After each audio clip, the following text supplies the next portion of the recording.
You're alive. Now we're set. All right, I'll call the Legislative Rules and Government Operations Committee in order. And the day is November 22nd, 2022. The time is 1:32 p.m. The first items we're going to deal with is for the IT, the information technology, and okay, so I see it's on here. Let's do the minutes first and get that out of the way. Is there a motion to approve the prior committee meeting, which was the October 25th, 2022 meeting? Okay. Supervisor Thomas, Supervisor McDevitt, all those in favor of approving the minute as presented, please signify by saying aye. Aye. Any nays? All right, minutes back. All right, next item, IT Director Michael Colvin is present. So Michael, would you like to, there's going to be 4 items. There's 3 on the agenda. So let's deal with the first one, Michael, the transfer of 1,000 from telephone to salaries, overtime. Yep, I previously had requested a resolution with some money to cover some overtime, but the money, all the numbers hadn't settled down. I didn't transfer enough, so another transfer to even off that account number. Okay, motion to approve and bring this to discussion, made by Supervisor Driscoll, seconded by Supervisor Thomas. Discussion. Hearing none, I'll call the question. All those in favor of the requested transfer, please signify by saying aye. Aye. Aye. All right, motion passes. Any nays? No, motion passes. So the second item, Michael, is programming vendor, Judy. Yep, we have our programming tool from Zudi. They provided some free support hours for November, December, and they request we sign a contract, and apparently they don't understand government and approval process. I said I need to go through a process to have this signed. And although they've already provided the hours and still will, and they won't get this signed contract till the end of the year, they still request us to have a signed contract with them for the free hours that they're giving us for 2 months. Okay, let's get this on the floor for discussion. Supervisor Thomas made the motion, seconded by Supervisor McDevitt. Any questions on this particular topic? Seeing none, I'll put it to a vote. All those in favor of the contract with programming vendor Judy, please signify by saying aye. Aye. Any nays? All right. Motion passes. Third item, again, a contract with vendor Zudi. Michael? Yeah, so our programming vendor, we're looking at next year. If we need some help, so we need a contract signed with them. So it's going to be an as needed support contract, not to exceed $5,000 for the year, and looking to get that in place for next year. Okay, so this is for next year. Motion to get this on the floor. Supervisor McDevitt, seconded by Supervisor Thomas. Any questions? Okay, I'll put it to a vote. All those in favor of the item 3, Zudi for 2023, not to exceed 5,000, please signify by saying aye. Aye. Any nays? Motion passes. There's a fourth item that inadvertently wasn't brought up, but needs to be dealt with today. Michael, would you please explain? So for the next year's budget, we have 2 help desk technician position number 1s. And through the budget process, we've eliminated those positions and then created a level 2 position. And I should have done an intent to fill before today and didn't realize it. So my problem now is, as of January 1st, their jobs don't exist. And if I don't do the intent to fill today based on timing, then I wouldn't have a position to put them in. So I'm requesting approval to do the intent to fill, although I still need to do the form today. So, in summary, there is an intent to fill 2 open positions, support tech number 2s, both of them. Is that accurate? Correct. Motion to get this on the floor for discussion. Supervisor Thomas, seconded by Supervisor Driscoll. Questions, Supervisor Seaman? Thank you, Mr. Chairman. May I ask the IT director my question? Yes. Mike, are these positions, the two that were created in the budget, they're held by two of our employees now that are moving into these positions? Correct. And the ones that they're moving into, the ones they currently hold right now, were they deleted or were they kept in your budget, funded or unfunded, or what's the intent with the two that will now be vacant? Deleted. We're not adding anybody. We're deleting the ones and making twos. So in order for them to go on to their new job, this has to be created. Correct. Okay, thank you. Okay. Having any further questions? All right, let me put it to a vote. All those in favor of the intent to fill these next two positions, please signify by saying aye. All right. Any nays? Motion passed. Next, let's go over to Warren County computer usage policy.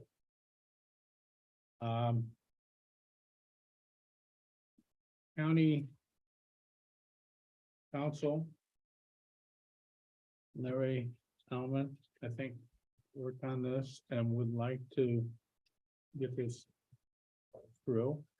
If I could just clarify that.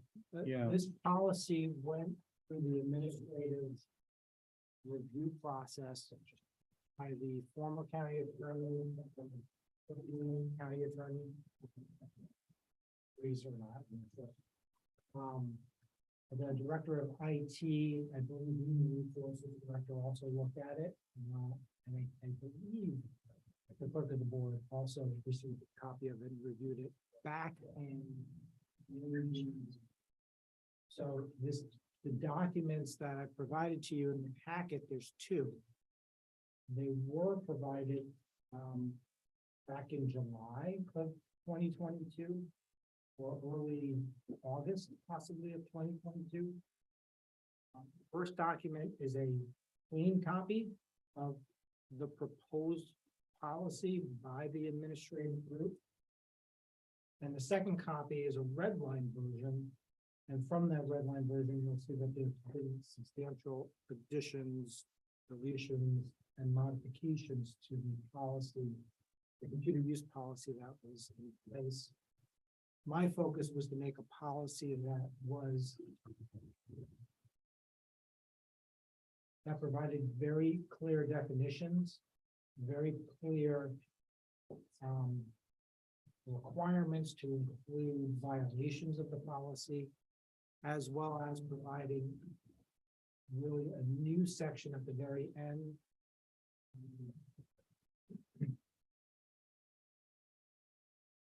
Quick.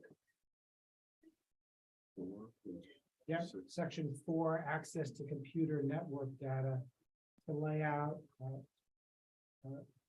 recommendations for a process and procedure that could be used in the county when accessing or seeking access through IT to the computer network. So that would be my way of introduction. Thank you. Thank you. Michael, you had what you considered to be a necessary correction. And I believe that was on page 5 of 8. Yep, I was rereading this again this morning, and as I reread it again, I think it's correct. I misread it again. Just if we could maybe add a word to clear it up on. So under number 5, the third bullet, it says the Starts with no employee is permitted. correct. The third bullet says the connection using 2FA must be made using an approved county device, no personal devices. I misread that. It could just say if the device connecting, just so it's clear that it's the Which device, bullet? not the method that you're using to connect is Which 2FA. bullet are you on? The third one, Okay, the connection using 2FA must be made using an approved county device. Now, how would you like that to be clarified? I think if it could say the device connecting, it's just because you're making a connection with a VPN, so it's just clear that the device, not how you're 2FAing, but that the actual device connecting, it would clear it up. So it should read, for clarification, the connection using 2FA must be made using an approved county device connecting. it's in the very beginning, if we could say the device connecting. Would you read Um, the whole sentence as you would like it to read? All right. The device being used to connect with 2FA must be made using an approved county device.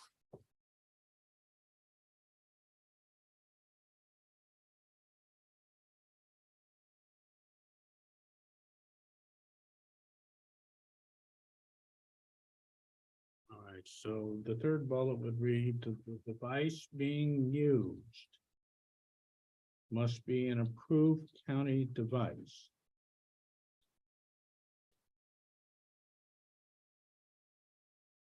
So the part of the sentence that says using 2FA, do we keep that in there? It might be redundant only because the line above it says you have to have 2FA. Okay, And it probably helped clarify it if it didn't say that.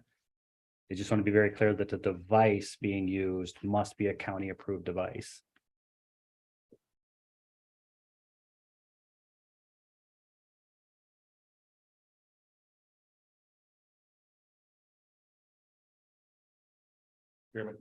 yes, So that includes computer, laptop, phone, Yeah, and, for the most part, really just laptops because Okay. you're connecting, because like a phone's used for email, you're not actually connecting to the county network. It's when you use a laptop to a VPN, you're actually connecting. and Okay, That's all gotta right, be an okay. approved county device. so we would eliminate the third bullet as presented and put down the words. Device must,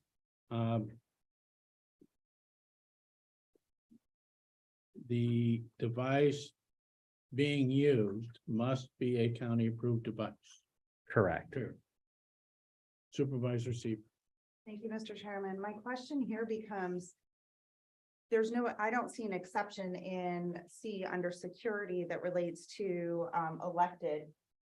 We are employees, and my concern is our county does not supply any of our elected, other than perhaps the chairman if they choose to use it, or chairperson, a laptop, a cell phone, or there's many times that we use our own personal devices to connect to our Outlook.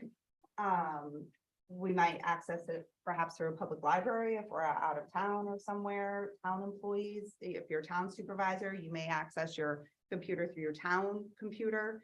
But so I don't know where that exception falls within, but it would seem to me it would have to be somewhere in there, along with the idea that, you know, when you log in and you're on a county connected device, it pops up and says to you, everything you're doing on here belongs to the county. None of your records are secure.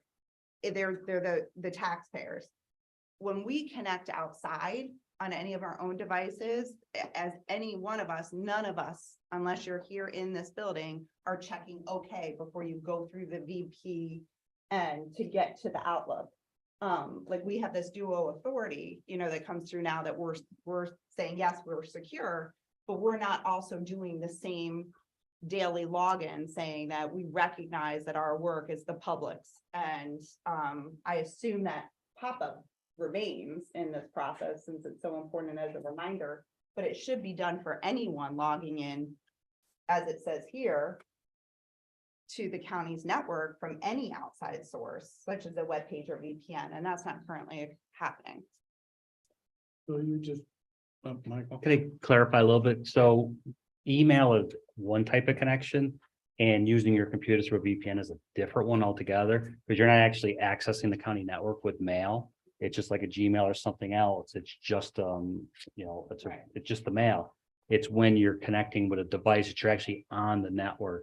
That's when you see the pop-up for the login and such. Right, so my question is, should that be part of this? That pop up, anytime we're accessing county records, this is about access to emails and computer usage policy, right? And I think I read in here, any voicemail, anything supplied by the county. So if your device isn't supplied by the county, are you telling me then that if I log into my computer, it's still any work I do for the county is the taxpayer's work? You're right. Accessing via email, we don't have any control over those. I'm not saying it's impossible, but we might not have even the ability. It's a Microsoft product. That just email and how email is accessed. It would be nice, yeah, if we could throw that out there as another reminder like we do internally. But right now, the main idea is to separate the internal that you won't use a home laptop, even if you knew the credentials in the software, that you won't use your home computer to connect to the county networks, which is very different than connecting from email from your home computer. Supervisor Seaver, does that address your concern? Well, if we make that But it says VPN, right? Okay. Yes. no, if we make the amendment that we'll also attempt to get it onto the anytime any supervisor or any elected is utilizing an outside source.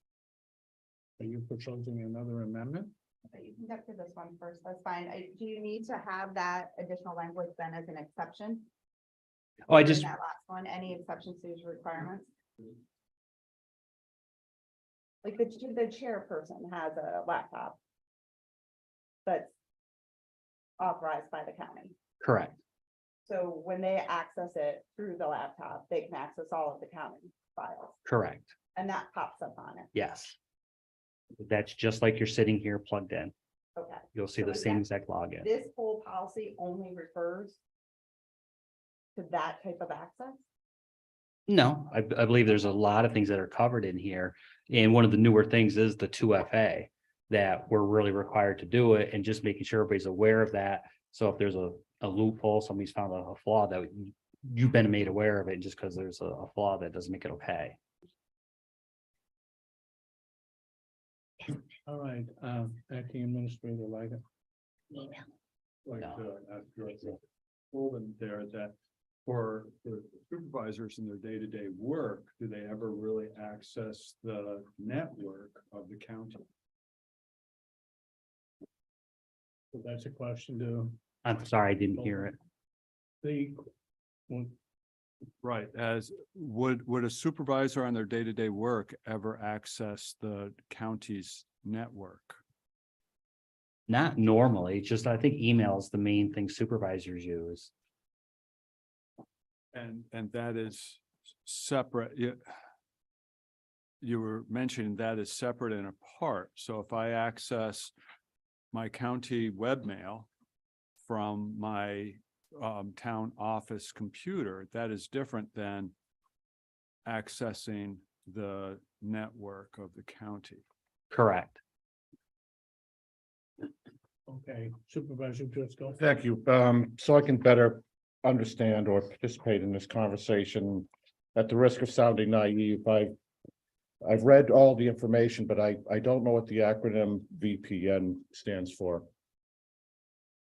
So virtual private network. So Okay. we're right here in the building, and if I take a wire and plug it in, that's easy to understand. We're Okay. right here, but you're at home. It's a long wire to get from your house to here. Well, VPN is a virtual, it's not real, but Okay. it's as if you're physically connected here. That makes sense. I just, Is Not that is big the a window. program meant to protect us from outside interference? Correct.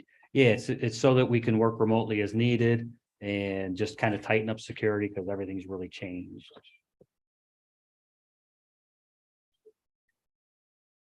All right. Other discussion on the proposed computer use policy? Concerns? Any further amending?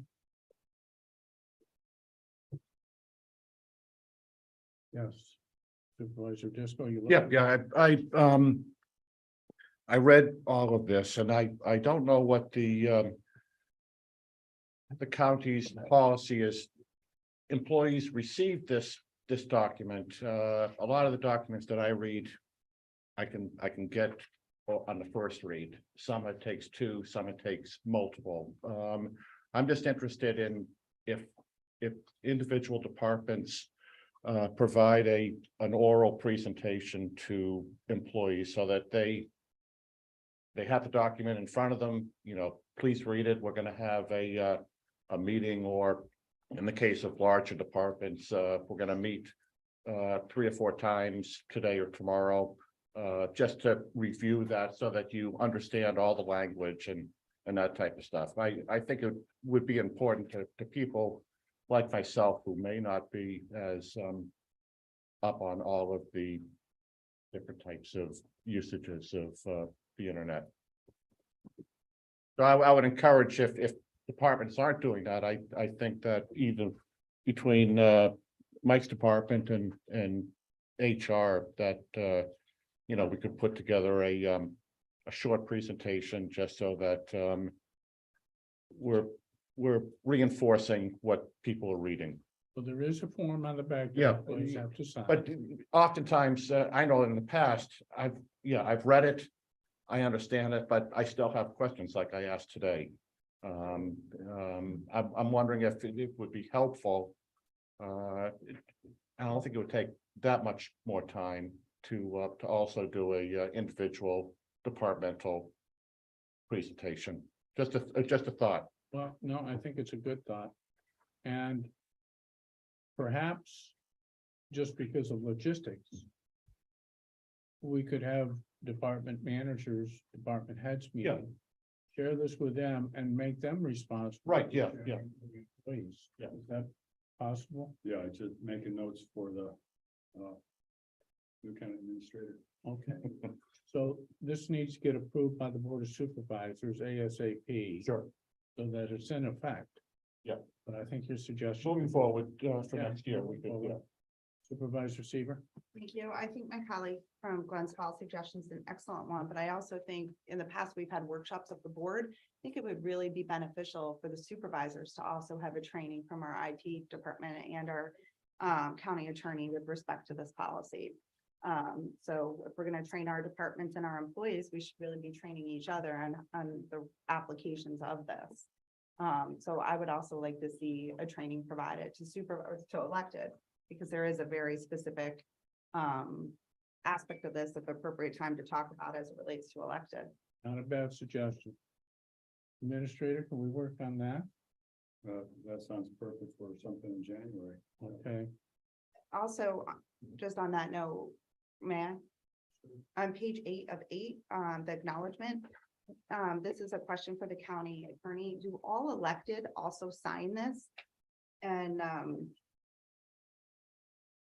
you're on page 8 of 8, right, and because I assume once this is passed, we're gonna ask everyone to sign you're on this. the, So anyone that has access to our email, which is why I'm asking about remote access to the email. I do think if we're not able to get a pop-up screen on remote email access, anyone who has access to email, which would be anyone employed by Warren County, right?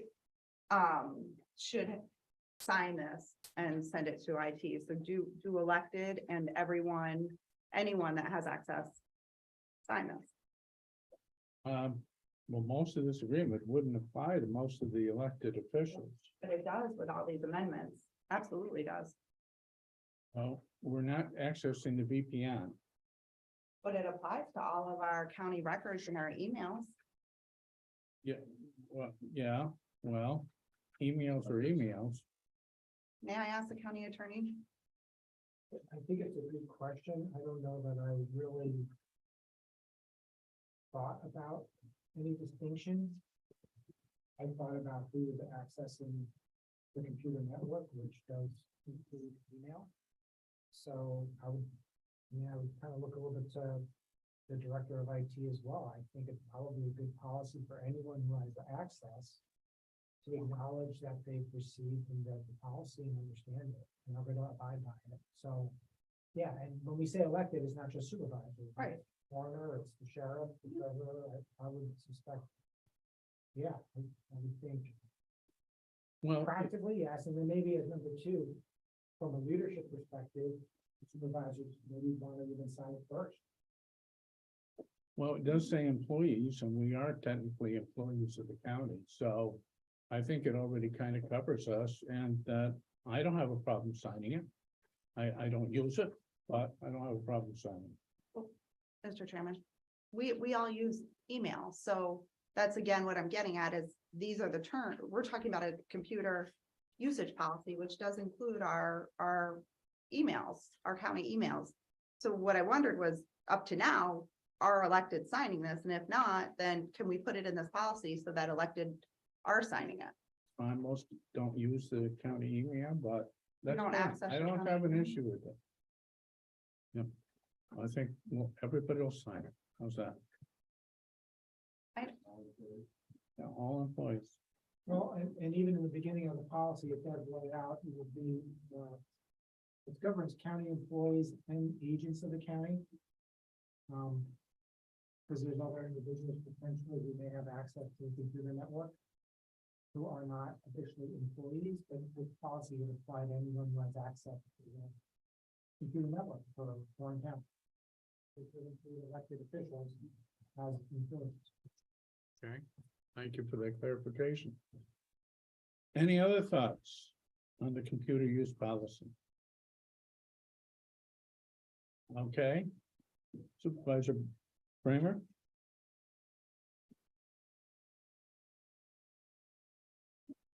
Thanks for extending privilege of the floor. I know I read in here somewhere that all of the county's records then are going to be managed, held by the county in confidence until the county decides to disclose them. So I guess one of the questions that just popped in my head about the town supervisors who don't use county emails, we're basically breaking our policy right off the bat by distributing these documents out to our agents off of the county's network. So I think it might behoove us to think about requiring all the county officials to start using their county emails for county business. That way we know it's all staying on the county email server and all within the county's control. So that would be, Requirement that you have to use county emails. I know they're available for use if you wish to use. I guess I'm just saying that if we don't use county emails, you lose control of those county documents as soon as they go out to the town's email addresses. And if everyone's okay with that, I guess that's okay. Administrator. Thank you. A lot of this is all about security of the system. Cybersecurity is a huge issue, and we have the computer usage policy to be able to protect the county from any attacks, et cetera, et cetera. So Supervisor Bramer does bring up a good point here. I'd like to direct a question to the Director of IT about recommendations on email usage. If I, as county administrator, have Warren County supervisors, and it goes out to everybody on, say, their town account, does that pose a threat to our computer system? It's not gonna pose a threat to our system, but if you're concerned about the information being sent out, being accessed by people, we aren't protecting that information anymore because it's somewhere else. So it's not a threat directly to us, but that information's out there that it's beyond our walls. So if there's sensitive stuff sent out and it's gone, then there's nothing we can do about that to help. So yeah, we're making sure nobody's getting to that. Yes. And if I could also, under that scenario, the county is, in a sense, losing control over that document, whatever that document is. Maybe sometimes that's deemed as not important. But it's now a town document under town control, arguably on the town server. And depending on what the document is, that could create other issues and problems regarding the county ability to control that document. So I just kind of point that out that as the director of IT was speaking, I did crystallize, I think, what the supervisor from Glens Falls may have been directing toward, which is maintaining county records as county records and keeping control over them and making conscious decisions when they're going to be released beyond the control of one. Supervisor Seaver. I think that the colleague from Glens Falls, my colleague from Glens Falls makes a good point, which is now supported by both our county attorney and our IT director, where then to our county attorney who drafted this policy, would you suggest adding in the language that says any county employee, elected, appointed, or otherwise, shall use a county email when conducting county business? The director of IT should feel free to jump in at any moment. I make the stuff work, so I mean, that's kind of, really like a policy thing, right? It's how information should be handled. Like, I'm just saying that if it's confidential information that leaves the building, we can't control how it's gonna get released. Whether you should or shouldn't, I don't. Absolutely no control, regardless of what email you're using. I would suspect somewhere in either 2A, management or administration, you may add, like maybe on page 4, it goes 1 through 18. Maybe add 19 there, or under security. But we're almost on the fly, I mean, neither of those are necessarily correct, they're just ideas of where to add something to the policy, just to, if that's what this committee chose to do, to clarify. Only if it's going to accomplish something, county council. Yeah, 100%. That's why I say if that's what the committee decided. Supervisor Thomas? Couldn't a stipulation like that just apply to confidential information? I mean, the agendas and the ongoing function of what we do here. I don't see why, that has to be in the. See the purpose of it.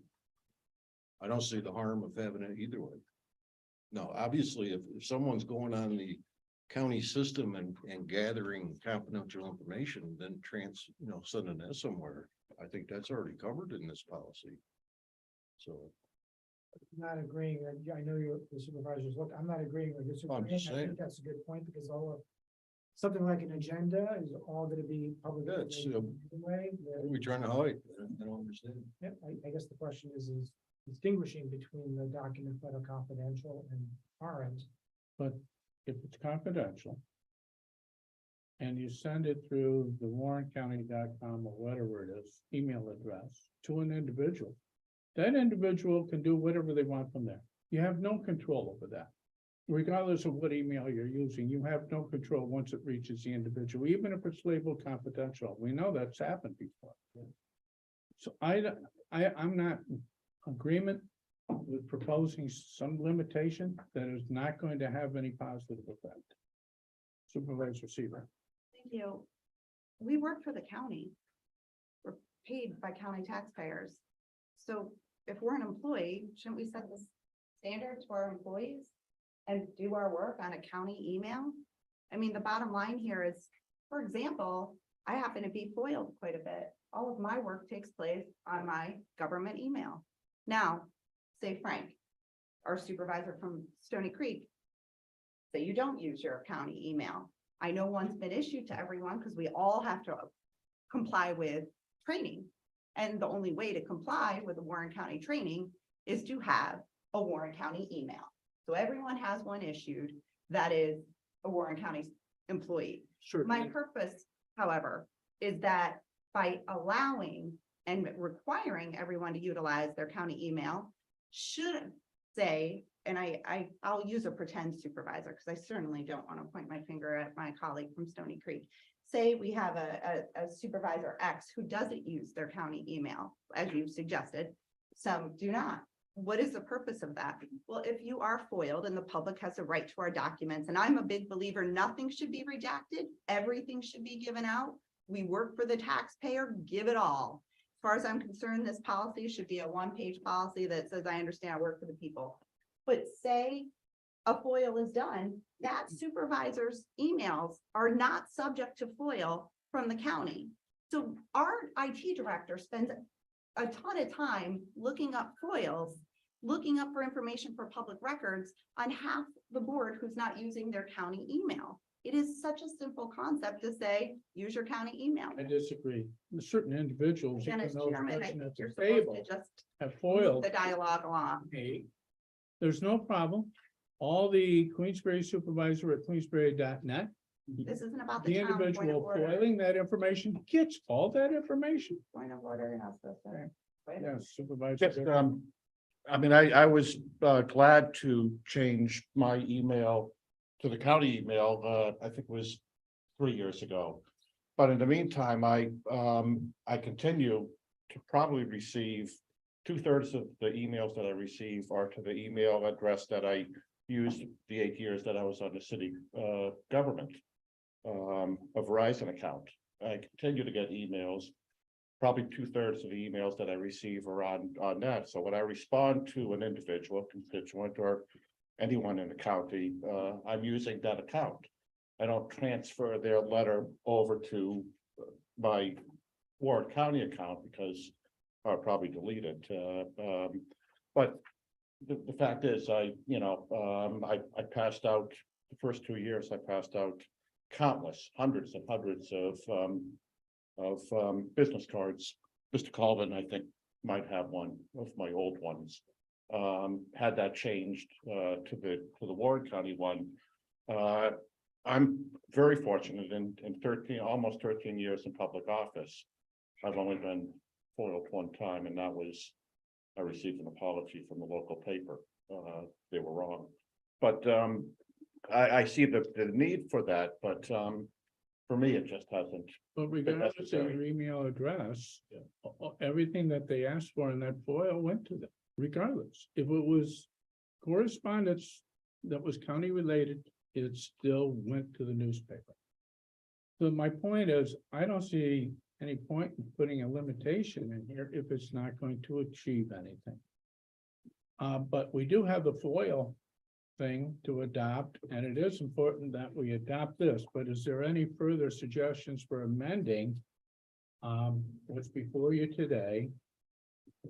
If not, I'll entertain a motion to approve as amended by IT Director Colvin. And Amanda, were you clear on that? Yes. Yeah. And county committee was clear on that? No, I Let me have get a many motion, let me amendments. get it on the floor and then we'll have further discussion. Is there a Oh. motion to approve the Warren County computer usage policy as amended? That's before you today. Supervisor McDevitt, seconded by Supervisor Thomas. All right, further discussion. Supervisor Seaver. okay, so if I'm following the dialogue this morning, now, or this afternoon, now we're going to discuss changes or amendments to this policy. I don't understand why we just did it before there was a motion, but my question, backing up to the email scenario that my colleague from Glens Falls just said, was for our acting county administrator, who is also our FOIL access officer, as it relates to the computer usage policy. Specifically, if there are emails that are not on the county server or an individual who is not using their county email, those do not, you have no, as you mentioned, Chairman, no control over when it goes out of a county email. So for instance, if you email me a document, you can see through the server, as any taxpayer should be able to, if I sent that email anywhere. You can see that because I use my county email. But if I was to use a personal email, you would not be able to see that. So if Mr. Driscoll's using his Glens Falls email and he forwards it on, the county search does not bring that up, which again is the purpose for saying that if you're doing county work, you should use a county email to reduce the vulnerability of any data or any sensitive information being shared. I don't believe that's accurate. Again, my question Send is me for the acting something county administrator. through the county email. I can send it to my private email, and then I can send it anywhere I want. I mean, Right, but when. what are you Mike trying to forwarded, he achieve? can't see that John Strauss sent it out. If it was your county email, he could. It doesn't, Yeah. it's just not achieving. Yeah, Mr. Chairman, enforcement of rules is always one of the biggest problems in municipal government, as whether it's zoning or an IT policy on these things. So when it comes into a computer usage policy, as you had just pointed out, on things so ephemeral as emails, we can have things that are through our it's not going to prevent leakage.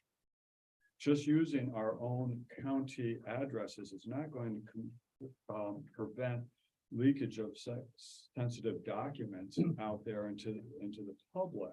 There's other ways of that should would happen. So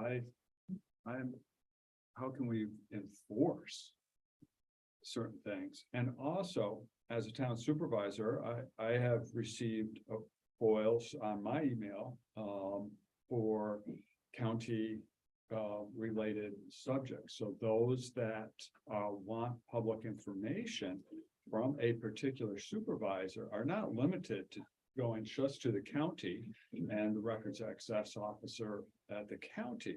They can go to each town, each individual, and I have been told that even our personal emails are subject. Obviously, I have 2 phones to make things a lot easier, so that I have one thing item that's business and one that's personal, and try to keep those things different.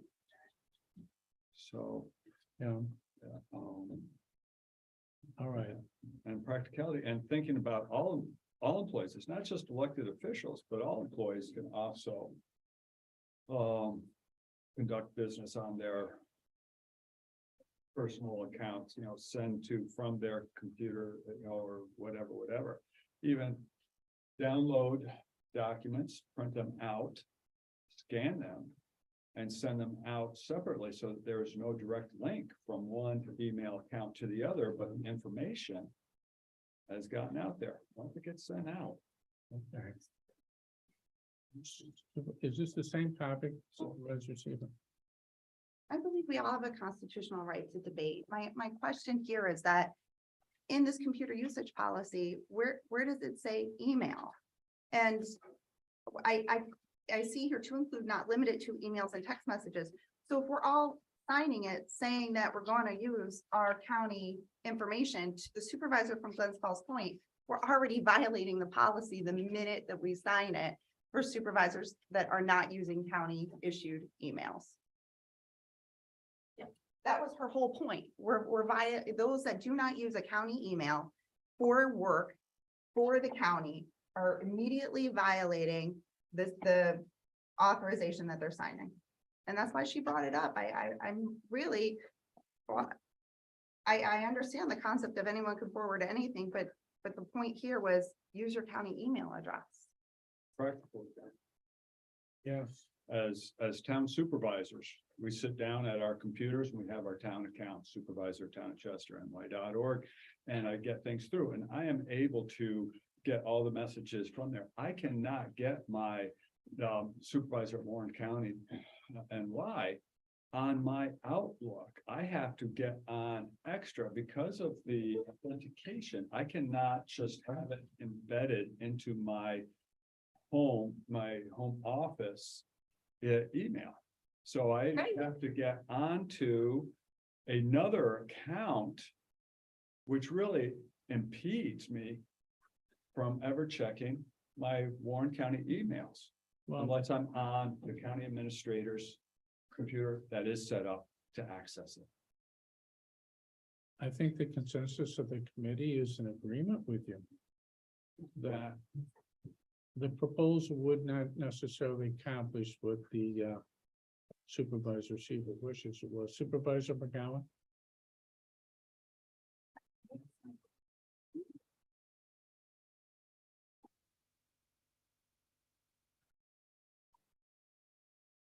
I'll stand up and say that I am not the most computer illiterate person here.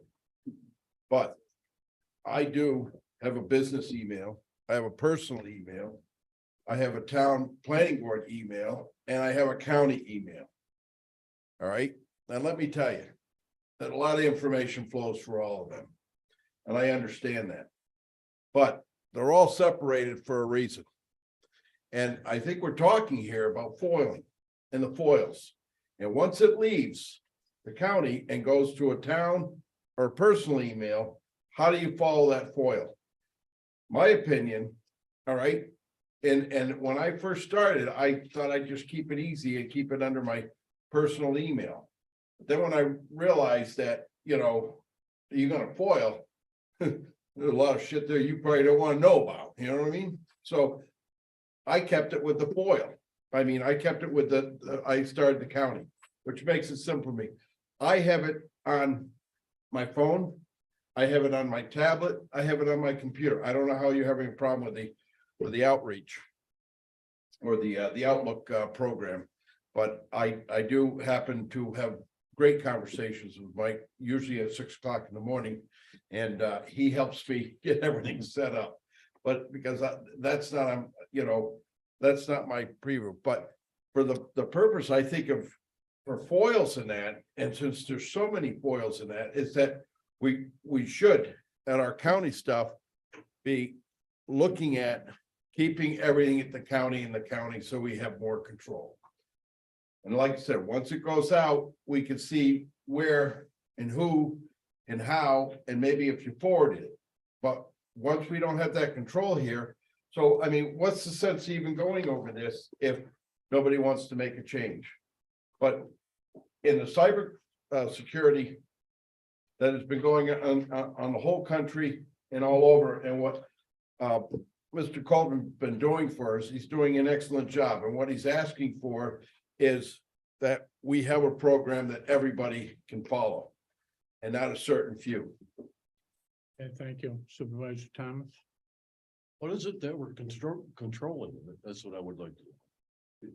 Because I've sat around, I've been here a few days and we can't control what goes on in executive session. So now we're gonna control emails and Well, we haven't even gotten to the FOIL. at this point, I don't. This is computer don't support use, any of it. okay? Which applies mostly to the non-elected employees for the most part. Supervisor Seaver, is it gonna be? I have lots of questions on this. Absolutely. This was put on the agenda back in, I think, July or August. We haven't hashed it out as a committee. I appreciate the red another line. topic, though? I appreciate the red line, and I did take that opportunity to meet with our county attorney. And I did take the opportunity to look at what we've used in the past. This is the first time that we're updating this computer usage policy. I think it's a really important discussion. But the way that it's currently written, as a member of this committee, I do have some questions about it. And if you go back to this signature line, I just heard from our county administrator, a very passionate speech about how challenging it is to enforce the rules. So my question here is, if you don't sign this, what happens? Who manages it? I think we agreed we're gonna sign it. All employees have to sign it. But Chairman, on this form, it doesn't say failure to sign. Who manages these forms? Like, for example, we have a volunteer policy in Warren County, and if you have volunteers, you have to send them into the county administrator's office. And that was one of those things we had to say, okay, who's keeping this list? Who knows all of the volunteers when they come and go in the county? All I'm asking for the very first time of us debating this is who's maintaining this, Is there? who's tracking it, Is and there- failure. Is there something in this proposed policy that you would like us to look at right now? Yes, sir, I'm talking about the first one, What but I have item, what several. page and what item? Okay, what maybe we're page? not on the same page, Chairman, page 8 of 8. What page and what item? And I would like to know what your Once again, page 8 of 8. page eight. Of 8, yes, the form. I'm still on the same page with a question about. I read here, I acknowledge, I accept violations that may result in disciplinary action or even criminal prosecution under the state of federal law. My question is, if any county employee does not sign this, who's managing it? Where is it being compiled and what happens? answer that. At the top, it says that the statements once signed will go to the IT department, so. I think that came up with the prior version of the policy. So I don't want to speak for the director, but there must be some methodology to track who has signed it. I know I signed it my first day on the job, and I think that. Of course, if a new policy is enacted, everyone will have to sign a new policy, but. Right. So again, that's managed by the IT department. If someone does not sign it, then what? Do they not have access to their county email or their county computer? That is not addressed on this. Right. So that is my question. If an employee, here's our policy, say we pass it, again, I've got lots of questions about it. I tend to agree with Supervisor from Stony Creek, but we do our training, we tell everybody you're an employee of the county. All of us, you need to sign this. If it's not signed, then what? We do this in other policies. We attempt 3 times and then X happens. What good is doing all of this if there isn't an enforcement? To our acting county administrator's point, what is the enforcement? Michael, do you have an idea of what the process using? Up through today, when you start employment, they're all tracked through HR. With the new one saying it's coming to IT, based on what the cyber rules are nowadays, if you don't sign this, you shouldn't have access at all. Is what the general industry. calls it. HR tracks that? Currently, yes. Yeah. Yeah, I didn't even notice this first, the new one says it, become IT, but yeah, if people don't sign it, they shouldn't have access. Based on the way the cyber industry is nowadays. I think it's almost one of our questions in the cyber and security insurance applications. Can you enforce that, Michael? Yeah, that's what we should be doing. If they're not signing it, then they don't have a login. Thank you, Supervisor Thomas. Well, access to what? To the county's network or to email or? Yeah. It should be anything, whether it's email, documents or anything. Because if we're giving you access to the email and you never signed it and you used it to do nefarious things. I guess that's, and then, they take, oh, that was a county email address used for that. Now we have a policy payout because of it. And the insurance company's gonna say, well, we required you to make sure everybody acknowledges this so we can go after them, but that would be a problem. And I just wanted to clarify. The term computer network is defined on the first page. It includes email. It includes everything. It includes computers, servers, cell phones, storage devices, software, internet connections, computer applications, voicemail, email, or any other device used to connect to the county's computer network. So computer network covers it all. There's not a difference between, hey, this is where I put my documents and this is where my email is. It's all part of the same network. Number one. Number two, if it's agreeable to the committee, what I did is I added language at the end of that signed statement form. Failure to sign and return this policy to IT will result in all denial of access to the county's computer network.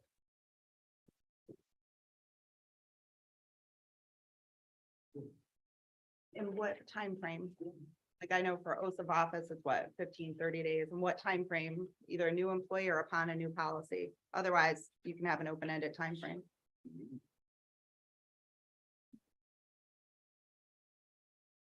I can't, that's not a legal question. It's up to the committee to tell me what they want. I don't know. I don't have an answer off the top of my head. Our other policies are very consistent with saying you're within, 10 days of employment or 30 days of effect of a new policy. I mean, I think they all kind of vary, but this is email access, so it should be a priority. And to our IT director's point, Mike, can you handle the tracking of all this now that it's not HR anymore and it's IT? Are you comfortable with that?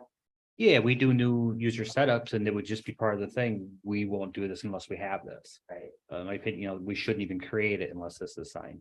Because even if there's a 10-day grace period, you got 10 days to mess with us. So So upon this new policy being enacted, what's the time frame that you want all these back?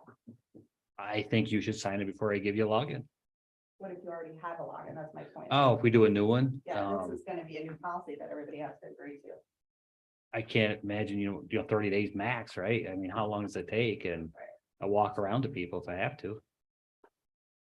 Supervisor Driscoll? Yeah, thank you. I suggested earlier and Supervisor Seaver suggested earlier that that we have a workshop or a presentation for all employees, departmental employees and subsequently all elected officials. That should take place. If that takes place within 30 days of receiving the document and you haven't signed shortly after that presentation, then, you get sent to HR. I don't know, I'm just suggesting that, they tell you the importance and the necessity of getting that, executed and do it. I can't imagine why someone wouldn't sign it. So, if we have those community presentations, it would make sense that, shortly after you've heard the spiel, you sign the document. At that meeting. Yeah, at that meeting, yeah, unless you have questions, that's the time to raise your hand and ask the questions. Administrator Leggett. Thank you, Mr. Chairman. And formulating and figuring out any policy, first you go, is there a problem? I don't think people signing this policy has ever been a problem.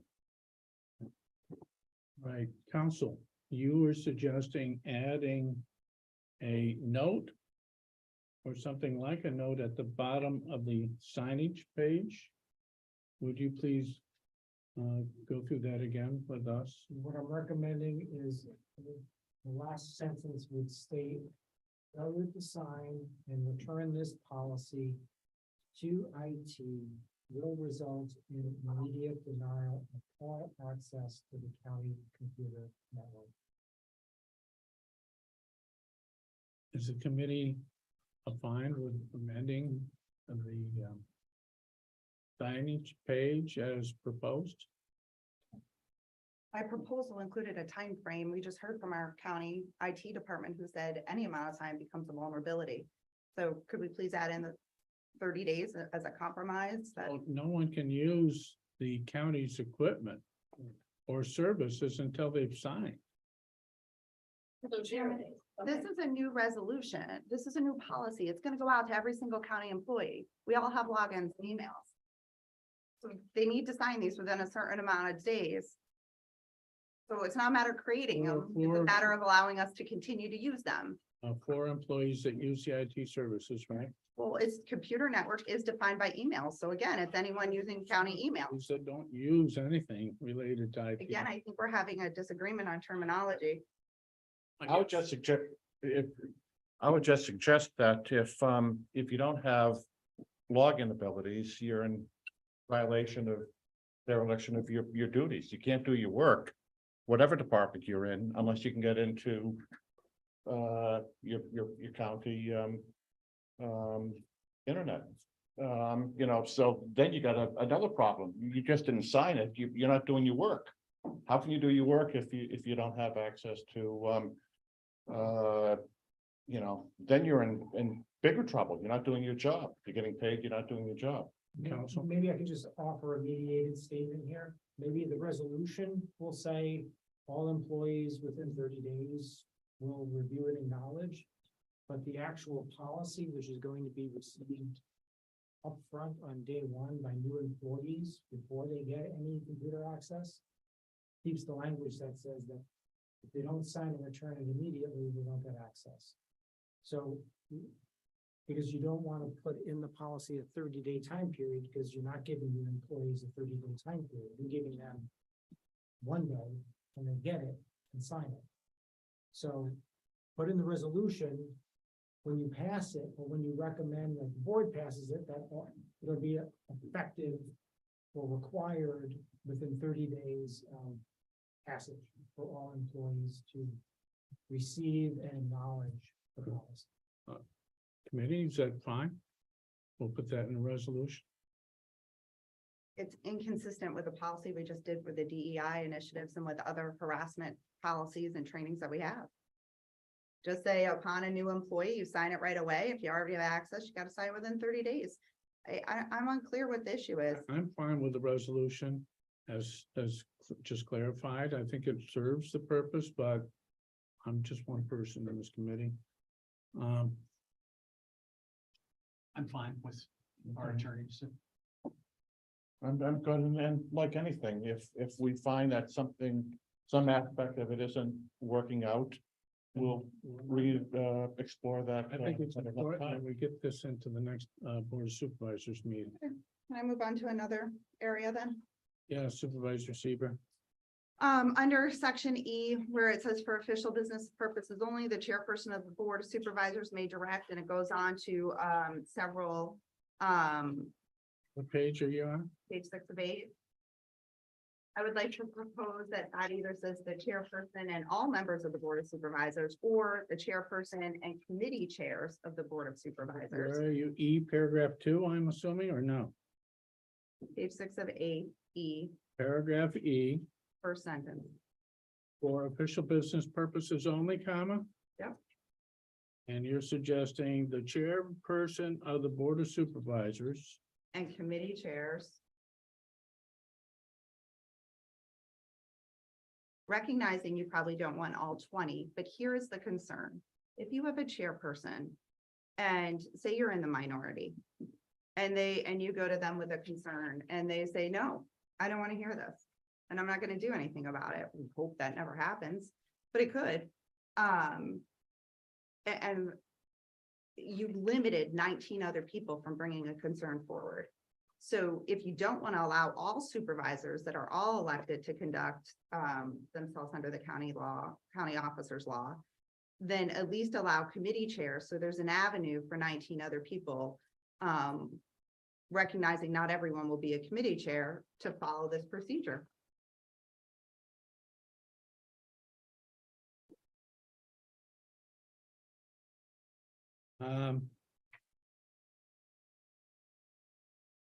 How about, yeah, you're talking about minority in politics. I've been there. Again, for point of order, you don't need to influence the I'm just debate, making just coordinate it. Just making a suggestion. Well, again, I And think that's committee up to- chairs with the concurrence of their committee. How about that? I'm unclear what we just talked about the purpose of all of us using our county email, and we are all confused over a signature page or a date.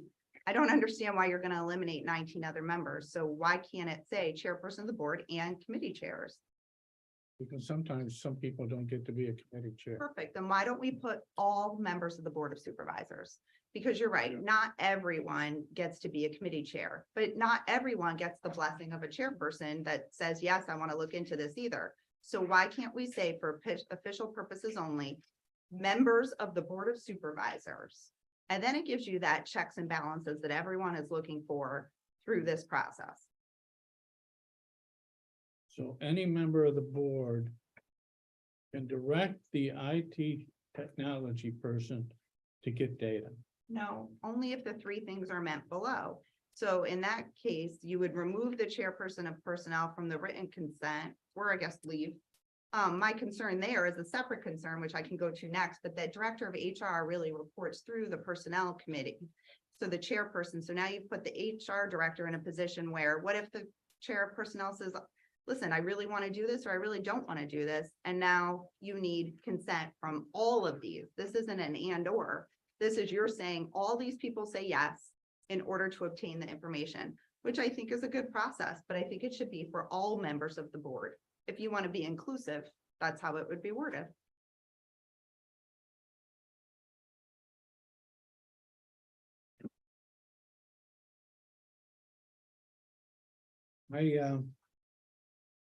Right now it says for business purposes only, the chairperson of the board of supervisors may direct the director of information technology to access data from the computer network for the community county administrator, clerk of the board of supervisors, county attorney, county auditor, county public defender, county purchasing agent, or for any employee of those departments, only by use of the following procedure. So you're saying all supervisors now will have the right to ask for data, but they have to meet those 3 requirements. I think the 3 requirements that you did not read are very significant, and the hot standard did is read. very, no, the 3 requirements: provide a written request to the director of IT based upon the name or other unique method of identification for a specified county appointed county officer stating the specific business purpose which that is required. 2, obtain the written consent of the chairperson of personnel, county administrator, county director of human services, and county attorney. No consent shall be required from an appointed county officer if they are the employee whose data is being requested. So meaning you're moving them out of the decision-making process, which seems appropriate if it's about them. three, if the computer network of the data county attorney, district attorney, but I mean, we have this in front of us. But by reading those three, what you see is it's a very high level of checks and balances. So yes, I'm saying be inclusive and include all members of the board. We're all elected, we're all here, and we should all have to abide by the same process. Well, as another checks and balances to your proposal, number 2. Obtain the written consent of the chairperson of the personnel committee. I would eliminate chairperson, and just as an added check and balance, obtain the consent of the personnel committee. Sure. Do you want to say unanimous consent? Well, that's a consent. I'd be comfortable with that with unanimous consent, because what you're looking for is everyone's approval to be able to go, and it should be a big conversation in the personnel. Say unanimous, I said Well, consent. I'm suggesting unanimous. Okay, committee. I thought we'd get through this today. Oh my gosh, it's so much information. Like Ben said. Well. Thoughts on the last proposal? That being that for on page 6 of 8, paragraph E, the introductory sentence reads that for official business purposes only, the chairperson of the Board of Supervisors and any supervisor may direct the Director of Information Technology and so forth. My proposal was just to say members of the board and strike chairperson, Well, members of this board of supervisors. to the Board of Supervisors. Is that something you want to add?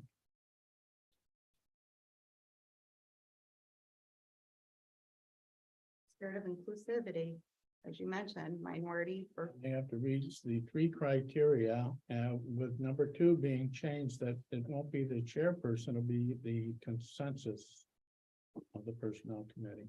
Can I just give a legal concern and a practical concern with requiring the committee consent? Because that's going to require a vote, and a vote is going to be record. And I would anticipate if you're dealing with a misconduct situation with an appointed officer, you don't necessarily want to have a public record of a committee vote, which is why initially it was drafted to say the chair, just so that there was someone else involved, because the matter would be with personnel. If there was truly an issue, so. Good point. I'm fine with that, then leaving the chairperson personnel, although again, I think it puts the director of human resources in a very uncomfortable position. I don't think you need that many people on that written consent form, and you could just remove the chair personnel. You would think they'd be involved in it anyway. Without having to do the written consent, put the HR director in a position where they feel, I would hope they'd feel comfortable in making whatever decision, but I don't think that's necessarily a good policy.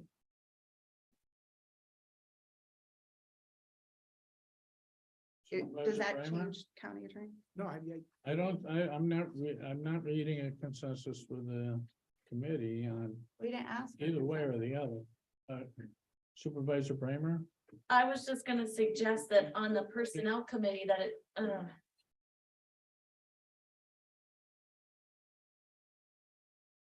on number 2 about the consent of the personnel committee, couldn't you go into executive session theoretically and get consensus of the committee Yeah, that's- without having to come back out and take a vote? And moreover, I believe you can take a vote in executive session so long as you report that a vote was taken regarding a personnel matter. but I think you have to report how people voted on it. We haven't done that as a matter of policy in the county, so I would have to go back and look at that with the clerk of the board, because I don't know the answer off the top of my head, but I do believe there's a reporting process when you go back into open session regarding that vote. Okay. There's also the option to just remove that reference to the personnel committee and just have those 3 appointed weighing in, unless it's about one of them, and then you only have two weighing in. So whatever the pleasure of the committee is, I don't know. I mean, personally, I like that better because then that we don't have a political influence on it. It's our appointed people that work here. You know, as members, we can all bring it forward, bring a concern. This is the process, and politically, no one's swaying anything. All right, committee, we have something, let's. Supervisor Thomas. Well, if you're gonna make it access to all the supervisors, then you have to change provision number 1 and whatever the written specified data that's being requested needs to go to all the supervisors. Because otherwise, I can see where this gets pretty scary. And that's what my understanding is the recommendation is any supervisor could then make an independent request on their own. Right. For that information for those appointed officers. It doesn't require all supervisors. It doesn't require a notice to all supervisors. It's just any one of the 20 supervisors can then make a request if that's the language the committee's adopted. Well, but is what I'm saying is that when that request is made, all supervisors need to be notified of. That the request has been made of whatever position that it is. Yeah. Because you can't have all supervisors accessing this, whatever it may be, and not let anybody else know about it. Yeah, I like that. Which you probably don't want to do in a personnel matter. Which is what Right. we're really talking about, which is why originally it was drafted as the chair. The chair of the board of supervisors sees that there's an issue or is informed that there's a potential issue with one of those appointed officers that's listed. And therefore, how do we deal with that? But that limits the ability of 19 of us to say we see a problem. If the chair says, no, I disagree with you, there is no problem.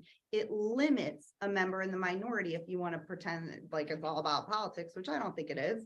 But the reality is it could be, and it could be a personal vendetta. A chair, well, let's hope they don't have them, could say, no, I don't want to hear from you, or no, I'm going to release everything, or no, I don't want to, protect your, or they might not like one of these positions. It's bad government.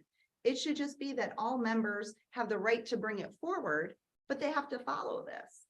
Well, not to get into the political debate too deeply, but here we are. Any one of the 20 could take that same position and just pound any one of those appointed. I mean, so And to Frank's Whether point, it's you one have or it to the 20. personnel committee. In a consensus in executive session personnel. Or go back to the idea of it just being committee chairs. I'll tell you where I am. And then Again, I don't think you should sway the influence of your committee according to Robert's rules. the way I understand the committee and what I'm seeing is they're okay with, what I'm hearing from Frank and others, is that they're okay with adding the Board of Supervisors or a member of the Board of Supervisors, as you say, to only the chairperson of the Board of Supervisors or a member of the Board of Supervisors may direct the director of the information technology to access data upon notification that this request has been made to the other Board of Supervisor members, that one of them is making this request. I thought that was good, reasonable, and a good check and balance thing to try and avoid the politics. Can it be made under confidential memo? Yeah. I'm seeing a lot of things come out recently that do not have that If they're confidential notified memo on the on it. confidential note, memo is fine. I just think the subject line needs to tell us all it's confidential. All right, so how does the board feel about as far as paragraph E?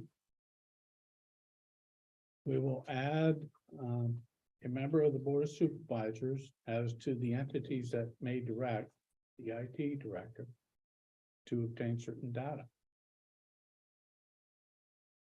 But the Other board members will be notified, confidentially notified of this request.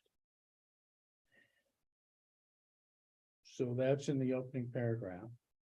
And then in second paragraph, we'll eliminate the chairperson of the personnel committee as the entity that you need written consent from. How's that? Council? Yeah, whatever, again, I'm really Amanda? not, We- I'm okay with whatever. the outside. Well, you want me to go through it again? Chairman, I've got to excuse myself. I set aside an hour and a half for this meeting and I've got people coming in at 3 o'clock. Okay, well, thank you. Well, Another topic, Yep, section D, what page? same page. Okay, paragraph B, Nope, E is in David. D, all right? In other areas of this policy, it says and, in this section, it says the county administrator, director of human resources, or the county attorney may access data from the computer network for any elected county officer only by using the following procedure. And then it breaks down, the procedure below. And then on section 3, it says and or, so I guess I want clarity on why that's different without the and, because down here in section E, we're saying all these people have to agree. And then also on 3, it says and or, so is that or the county admin or the human resource director or the county attorney, or is that all of them have to obtain written consent? How does that work? Can I hit that real quick? Yeah. On D. It's an or, because either of those 3 positions would be able to access or obtain access to the computer network regarding an elected officer. I So- think the and or in D3 is the problem, because the goal would be then, I think it's trying to I'm not 100% sure, but you would need the agreement of all 3. I think the or was because somebody was requesting it, Right. and therefore the other 2 need to agree to it, but it's probably clearer to say and rather than. I'm not so sure. I'm just gonna, for the sake of argument, I'm gonna say that that paragraph is saying that the county administrator, the director of human resources, or the county attorney will likely need to have access to information to be able to do their jobs. Right, it says So that in, it's, yeah, it's saying or, those 3 positions need to have like special permission to get data because they need it to do their job. we're on the same page of that. He answered that question. What he's clarifying is D's, the number 3. And he's saying it should say and. Obtain the written consent of the county administrator, director of HR, and the county attorney prior to releasing it. So once again, you're gonna have those checks and balances, which was, from what I understood, the purpose of this computer network data and to reduce our vulnerabilities. So and or does give us confusion, and if we could take our county attorney's recommendation and have it say and, that then serves the purpose. I'm fine with that. Are my committee members? Really okay with that? That and paragraph D, sentence 3. That begins obtain the written consent of the county administrator, director of human resources. And county attorney. In other words, eliminate the /or. Prior to releasing the commuter net requested. That's fine with me. Is it fine with the committee? Okay. Any other committee people? Supervisor Seaver, another topic? I don't see where in this policy it says that the only person that would be authorized to access the information portal, which if many of you don't know, I mean, I don't know, I learned this the hard way, but years or early on with our prior county administrator, there's a portal that you can just, in which Mike Polvin has access to, of course. You can just type someone's name in and all your emails come up. So if you aren't on the county, using your county issued email, they have no idea what's on your town issued email or whatever email you choose to create to represent your position. So none of that comes up, but frequently it was used to throw in a name and bring up all of our information. It's my understanding that the county administrator does not have access to that anymore, and the only person that does is our IT department. I would like this policy to reflect that the only person who is authorized to use the data retrieval portal is the IT director. And it's my understanding he may have one staff assigned to this process. I think that's good government. I think that's transparent. And again, if it were up to me, every single thing we do should be on county email and given to the public if they want it. It's their money. But since we're gonna go through a multi-page policy to determine what we're allowed to This see isn't announced. FOIA policy, this is a computer use. I know, but that's the computer use policy. We're talking about utilizing the computer, right? So that portal should only be accessed by the IT director. Yeah. So can I make an amendment to please add that on there? I don't think it's fair to anyone to wonder who's, how that is being used, so that that information portal is limited only to the IT director. Okay, so what page, paragraph are you on? Well, I was on access to computer network data since it directly relates to access to computer network data. And so perhaps it could say under section B, a number 1.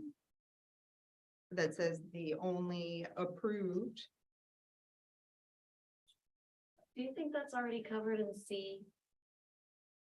Like, No, maybe Mike can, I'm gonna recommend we just put that as a separate paragraph. okay. And what I wrote down is the only person authorized to access the computer network is the director of IT or A member of his or her, the designee or his designee. I hate saying his, but I'll figure it out. Or the IT designee. within the IT department, That would be IT designee. within the IT department. Well, that would be the IT designee. It wouldn't be an IT. He could designate the chair of the board, he could designate the county administrator. So we're given the power to access the portal to the IT director with no check and balance. He already has that. What I'm saying is I don't think it's fair to have the county administrator, the county chair, or anybody else have that access, Well, and it's not fair for anybody to ask him right? to Without be going through privy to this. that access. Sure, if we're gonna put a policy in place, then let's follow it. Absolutely. And that whatever he finds when he goes into that portal, that he's not shared unless there has permission to share Well, whatever this policy says, right? That's what we're doing. I haven't even got into that part, what he does when he it. gets I there. think it says access to data. I think we covered that. Can we just address this one piece, then we'll go to that piece? So where, county attorney, can you just tell me where you put that in? Maybe we'll put it in the paragraph B. The page 6, paragraph B in there. So can you just read that back? The only person authorized to access the computer network is the director of IT or his designee from the IT department. The information portal is the word I'd like in there. it can't just be computer network. You say the information portal. Yeah, just, yeah, if we just clarify, say, yeah, not network, but like mail archive, that's what we're referring to, the mail archive. You know, archive is Yeah, called. the email archive.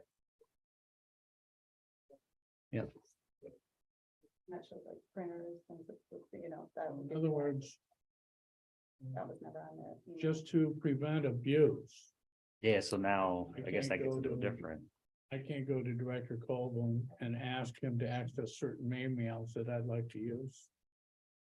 Well, it should be access to any, I mean, through this. I'd have to go through the data program we just talked about. I wouldn't be able to.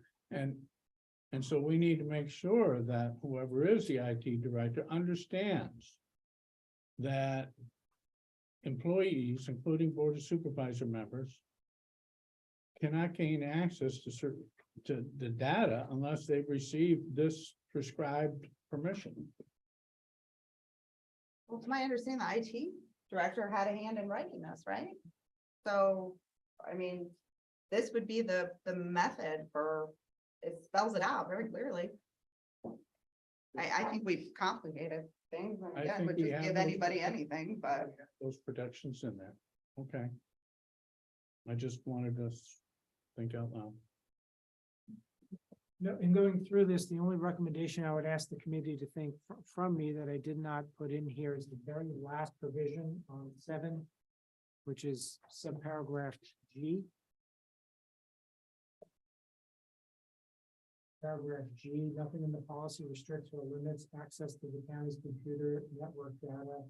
An obligation to comply with a lawfully issued court-ordered search warrant, comma, lawfully issued and served subpoena duces tecum, comma, or when responding to a filed FOIL request. Because I've now seen that many of the FOIL requests that come in are for specific individuals. And we don't really have any options other than complying with responding to those FOIL requests. Okay, would you read that again, please, counsel? Sure. And this is in addition to G? Or- This is just a to modify. G. Modify G, is it the last sentence? I'm gonna start from the beginning and I'll go Thank right you. through it. All right. Nothing in this policy restricts or limits access to the county's computer network data and obligation to comply with a lawfully issued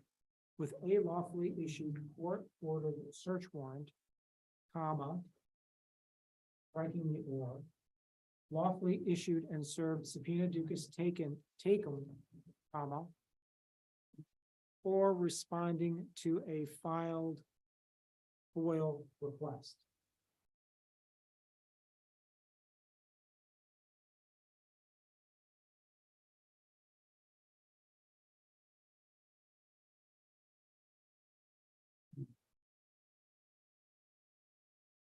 You say FOIL request and FOIL appeal, or would the appeal fall within the request? We have a FOIL policy that talks about appeal and the right procedures for appeal. We don't need to go back. I don't believe we need to go back and do new searches for a FOIL appeal. Normally, we're reviewing the record that was produced or not produced under the initial response. So, But we can say FOIL request or FOIL appeal. okay, thank you.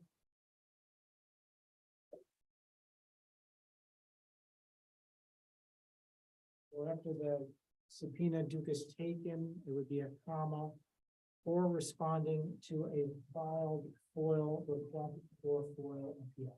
Okay, thank you.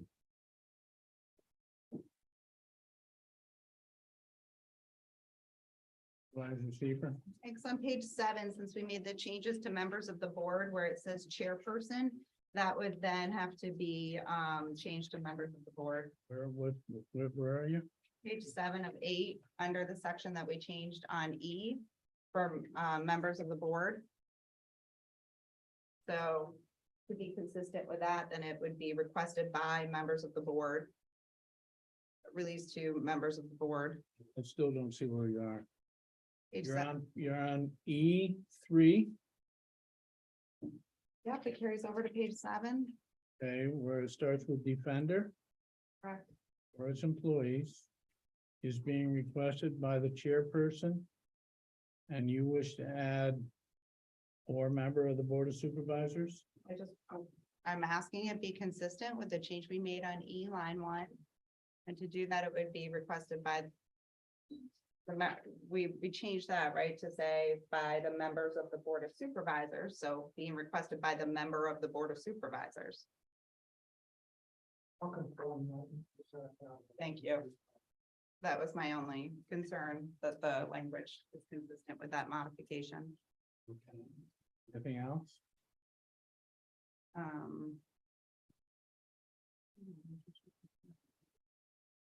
I do have a question as it relates to attachments. So we're talking about a computer usage policy, and we're talking about all computer applications, devices, software, voicemail, email systems, and any other device connected to it. And I guess the best example I can use is the most current one where we were provided copies of a resignation letter at the county record. We should all be provided it, and there were attachments to it. So in order for me then to say, I haven't been provided the final attachment despite multiple requests, would something like that be then the process that I'm going through this computer email usage policy to request it? Or that would be a totally different, separate policy that would need to be developed? And as it stands right now, we all have access to county records, right? Attachments, Well, documents. there is another whole section that talk about public access, of officer, public access procedures. I asked the county attorney though, that's what I was asking. Yeah. Thank you. I think what the supervisor from Queensberry is referencing is something that's I've seen is missing and identified as missing from the Board of Supervisors, which is just rules and policies to govern who, when, and why supervisors can get access to what county documents. I think that's what I'm hearing, Right. but I'm not sure. I don't think that's this policy, though.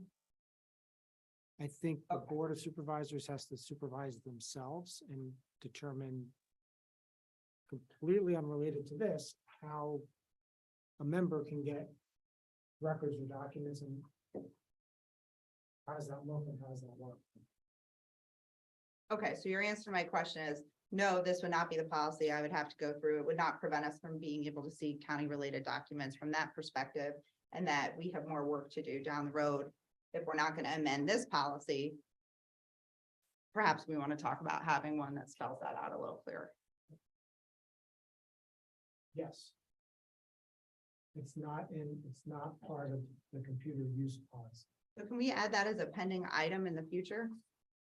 Well, what I'm gonna suggest to the committee is that FOIL officer, access to records, policies be postponed to our next. Okay, my question though, is this additional policy, which would not interfere with the FOIL policy, it's separate, just be added as a pending item, since our county attorney said that's something that we should probably look at. But it's not part of this computer. It sounds like he'd prefer it not to be part of this computer, It's not related to. not related to the This is computer a usage county policy. policy for all employees. Okay, Okay, so that can be in the pending. anything else? Give me that, please. I just want to go over my notes. Yeah, Supervisor Bramer, while we're waiting. Yeah, oh, thanks. Thank you again for the privilege of the floor. I was looking at the two things at the top of page 6. Where it talks about county employees may access data from the computer network, which is necessary for the employee to perform the official business of the county within their assigned duties and responsibilities. Well, as a county supervisor, there's lots of documents that I think I need to carry out my duties and responsibilities and decision-making. Things like, I asked recently Julie Butler to have a copy of the bid on the housing study. Or I asked Kevin Hajos for things about the airport, or I ask, all department heads for certain records. I'm not seeing that this policy is going to prevent me from asking a department head. I just want to be clear if that's the case, or am I going to have to start going through this procedure at the bottom under paragraph E for asking for data off of the computer network? As I understand the question, this policy deals with computer use. It doesn't deal with what records a member should have access to. It's just not clear. Okay. That's something we need to deal with down the future if we want to start restricting access to certain documents. If you By the want to supervisor. grant or restrict access, because there's no guide rails for the departments, for the county administrator, for the county attorney, for the Director of Human Resources right now to know how to deal with requests from individual supervisors for county records. Okay, all right. And then I just want to point out that the discussion on paragraph D, where it says that, these people, the county administrator, director of HR, and the county attorney need to be able to access elected county officers' emails. And one of the examples is for FOIL and lawsuit discovery. I just want to point out that for any supervisor who doesn't use a county email, your emails are not going to be accessible for these county purposes. But for instance, mine are. I use a county email for my county business. And again, I think that all of the county supervisors, all of our electeds should be using county emails for their county business. Because there is a purpose for being able to access county emails when needed to respond to FOIL, to respond to lawsuits, to respond to subpoenas. Thank you. Thank you. Anybody else?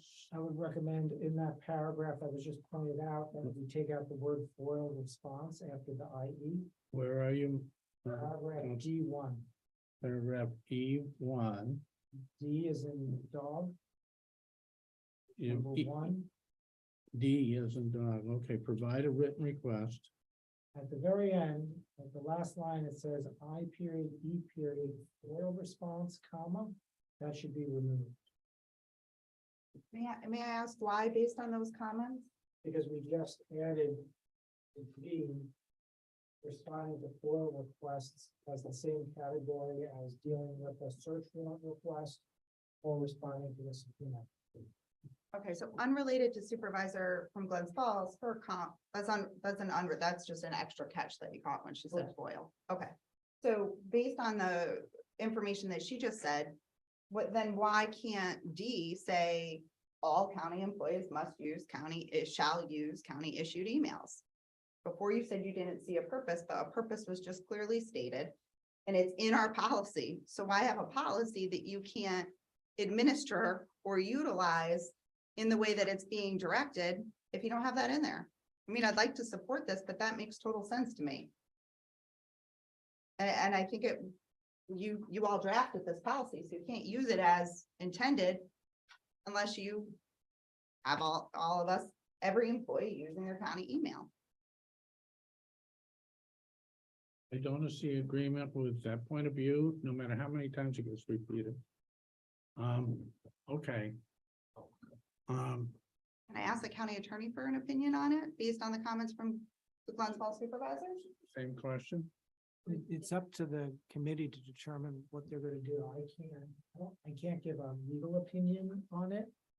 My question is, can you effectively implement this policy without it?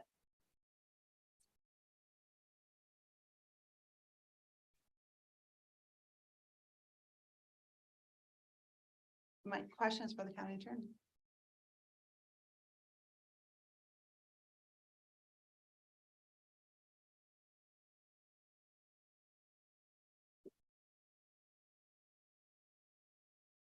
Yes, but it'll be limited for those supervisors who don't have county emails.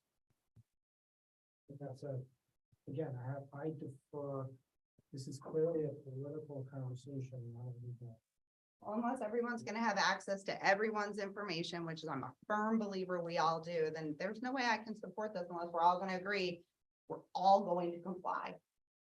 That's the inclusive way to do this. That's the right way. That's good government. Is there anything else?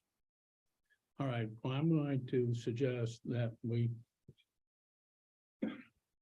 table the Warren County commuter usage policy until our next meeting and Point of order, we have a motion and a second on the floor. I'd like to call the vote.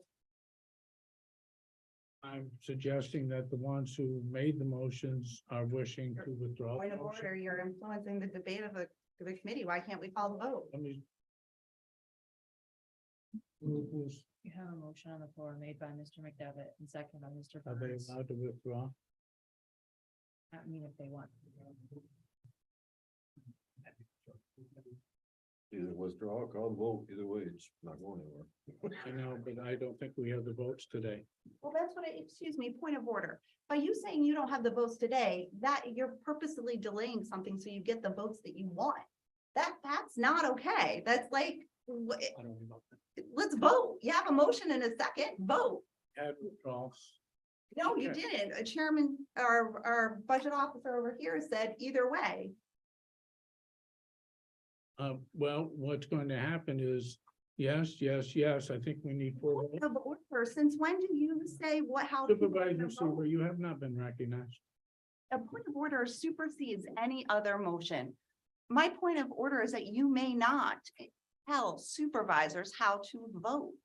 I'm not You telling. just said yes and I am yes. just guessing that we don't have the votes to bring this to the Call the board of vote and supervisors. see if you have it. My suggestion is that we digest the amendments that we had today and look at it again. Brett, Mr. Chairman, again, point of order, you're completely out of line. Call the vote on the motion in the second that's on the floor. You're influencing the debate process and that's completely wrong. Well, at this point, Mr. McDevitt has withdrawn his motion. You still have a second from Mr. Thomas. Mr. Thomas, are you keeping your second? And yes or no? No. I'll withdraw. Okay, then I make a motion to bring forward the computer usage policy as it is. I do not need a second. And I do not withdraw my vote. My motion is on the floor. I'd like to call the vote Motion made to, as amended based on our dialogue today. Yes. I'd like a roll call, please. is there a second to that motion? Don't need it for committee. Thank you, Mr. Chairman. Yeah, bring it to a vote. Yep. You don't need a second on a motion? Not a committee. Okay, good to know. Well, that's all year long. All those in favor of approving the Warren County computer usage policy as amended this afternoon, please signify by saying aye. Nays? No, So it doesn't pass. So let's bring it to the next that's not how that works. The motion failed. meeting. How does that work? Can I ask for our clerk of the board to tell us how that works? Your motion failed. So the motion on the floor failed. The policy is still open for approval, amendment. It's up to this committee what you want to do. Is it a dead item now, or do you want to bring it back? No. Be the consensus of the committee. It's the consensus of the committee. This is the Maybe, may we have a roll call vote? Do we even have a quorum? Okay, so may we have a roll call and bringing it back, please?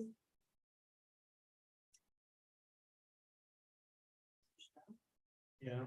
Mr. Thomas, So what is this about? do you want to bring this back? We'll bring this back at our next government ops meeting. I was hoping to get it done today, but it doesn't. Sure, yeah, I don't have a problem to bring it back. Ms. Seaver? Abstain. Yes, happy to bring it back. So, I mean, this is an official item, so I would say it's the consensus of the committee. We don't necessarily need 4 people for just a consensus. So I would say the majority is that it's going to come back next month. Okay, thank you. So Does it come back as amended? I would say no, because there was no vote to approve the amendments. So I would say this is all gonna come back again. If we don't vote to approve it today, I would leave that to. What's your opinion? Lynn? I'll resubmit to the committee a clean copy and a red line version that shows the changes that were discussed today, and hopefully that will. thank you.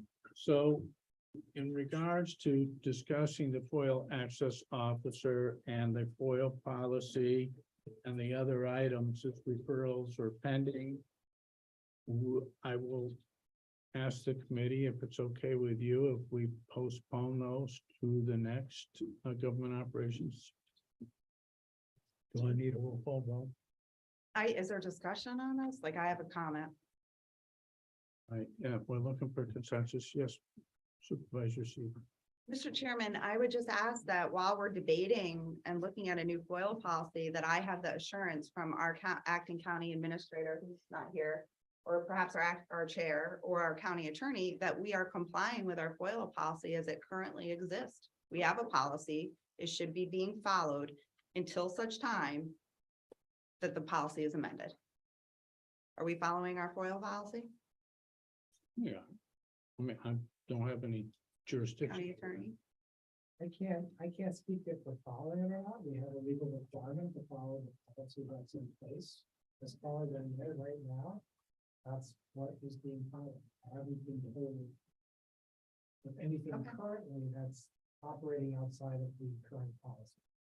It's just as we're talking about FOIL, I would just like to say that I hope everyone's FOIL's appeals are handled as wonderful as mine were, so that it's my understanding our chairman just released multiple documents without any redaction on an appeal, and I appreciate that being sent to all the supervisors. But I hope that fair is fair and we handle this. My opinion is everything should be released to everyone. But I still stand here today asking for electronic redaction and fair treatment to every single employee and member of this board. And so if we're gonna talk about FOIL, I would ask the next time we talk about it, we have a provision in here for our electronic redaction. Mrs. Supervisor Seaman. You have my vote on that. That Again, Chairman, I don't want you to unredacted sway the FOIL decision of the releases, committee. the way to go. So Wait. let's not sway the decision of what other members might say, but I certainly hope we do electronic redaction to Can we protect reserve that privacy. discussion for the next meeting? Yes, we can even make it its own agenda item if you prefer. Well, before we adjourn, I'll ask if there's anything else for the good of the order. Yes, could you make that a separate agenda item, electronic redaction, please? Could you? Yeah. Thank you, because it should be across the board to all our departments. The supervisor, who was first up? I didn't see. Karachi? All three at the same time, so Why? they're all pretty close. I'll stand up there, Mr. Chairman, if you don't mind. Appreciate the opportunity, and I think I mentioned to a couple today. But I would like to recommend a modification to the rules of the board. That committee meetings, if they exceed their time allotted, they must immediately adjourn. And it's up to the chair of that committee to decide whether they want to continue at a later date or postpone it to the next month. It's impossible for me to have the staff that we have here or outside business people come in and spend 2 hours waiting to get on the agenda when the agenda says it's going to happen at 12 noon. It doesn't happen until 2 o'clock. That's inappropriate for our staff, and it's inappropriate for the visitors that we want to come in, or the public that may want to come in to visit these meetings. So in my mind, the only way that we can change this is have a rule of the board that says you're allotted for an hour, hour and 20, 30 minutes, whatever it be, that you get to the point of all the major business and the most appropriate business you need to get done as a committee chair. And if other topics run long, you have the opportunity to call for a special meeting. But don't delay all the other committees that are scheduled. Right? So I know you don't want to take up any more business today, but I'd really like to see that come to the Board of Supervisors so we can get this resolved quickly. Thank you. And if you have any questions, I'm more than willing to share some more information. Okay, thank you, Supervisor Wild. Supervisor Bramer. Thanks. That wasn't my issue, but since that came up, I would say we should just convert to a legislative body and get rid of committee meetings and have full board meetings. But that's not what I was here to say. I have asked multiple times, and I thought that there was some consensus about bringing forward the remote meetings policy, just mirror exactly what Washington County did, and that would be considered by this committee. And it obviously didn't make it onto the agenda. So I guess, are you It did. opposed to that, Chairman, coming to your committee? That's what I figured. Twice. Twice it's been on. We discussed it twice. Sorry. That exact policy was not discussed. They just passed it, Mr. Chairman. We haven't met since they passed it. I thought I didn't I send the did. county attorney the policy from Washington County? Supervisor Strive missed one round of committee meetings in 2 years. I know for a fact that Washington County just approved an Oh, yeah, well, amended that's fine. policy. My position is we did discuss the topic. Discuss it, but not that policy. That specific policy she's asking be adopted is to mirror Washington County, and they just passed that. Okay, I just want to be clear, if this committee is not going to take it up, then I want to know that. You're saying, no, you already discussed it. It's not coming back. Well, are you talking about the video conferencing law Yes. where under extraordinary circumstances, if the law is passed by the legislative body and those extraordinary circumstances are defined, a certain entity, such as the chair, may give approval for certain individuals who, for extraordinary reasons, couldn't make it to the meeting so that they can be participating and even voting in a meeting, even though they're not there, they're participating via video conferencing. In concept, what you are saying, I agree with. I do not believe that Washington County's proposal required any sort of approval from the chair of the board. It was a notification to their clerk. And so that's what I was supporting, a simply mirroring what Washington County did. And I'll make that motion to mirror exactly what Washington County did to bring it to at least to the full board for discussion. Isn't that what this process does? I don't need a second, so if I could call the vote unless there's discussion. That's an interesting concept. That's great. No, I mean, if you You're get a influencing the copy, catalog. There's just, can we have get a this? copy of that to the committee or to Amanda, she'll get it to us, please. I know that But I'm not gonna do that. I already provided it to Amanda after it was sent from the Washington County Board of Supervisors. Maybe not Amanda. If you don't recall that, Amanda, I know someone here has the copy. Well, it's just, I have a motion on the floor and it can just be contingent for Amanda to send it out if approved, to all the members of the board, so they're prepared to debate it in December. But I think it's an important issue. Washington County just passed it. We don't need to reinvent the wheel. It's in very limited circumstances. pass it either. Excuse me, you are the chair of this committee. You can't influence the debate. Could you please just call the question on the vote? Just stating. Oh my what's gosh. happening. All right, That is point of order. Please don't speak to me like that. Please do not tell me that you are stating the obvious. you're out of order. I am not, Chairman. Actually, I have a vote. You have the There's a floor. motion. Yes, thank you. Just want to express completely support for Supervisor Wild's recommendation regarding the time limits on committee meetings. And this is not really in reference to the supervisors themselves and the time that we have to be here, in reference to a full-time legislature.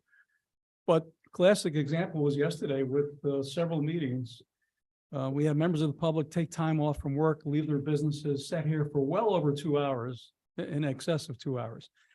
It's just completely unreasonable. So I would ask for consideration to bring something to the full board for consideration regarding time limits of committee meetings. Thank you. That's a good suggestion. Then I have a motion on the floor. Supervisor Seaver, I have a motion on the floor. which is, Would you like the clerk to read it back? Mr. Chairman, I've said it several times, and my motion on the floor is to please approve the concept identical to Washington County for extraordinary circumstances that would allow video conferencing for our members. It is identical to what Washington County has done. We don't need to reinvent the wheel. It would be attached to this resolution would go out to all members of the board, and the full members of the board would have the opportunity to debate it in December. we discussed it. I don't know about it. I need to know more about it in order to support it.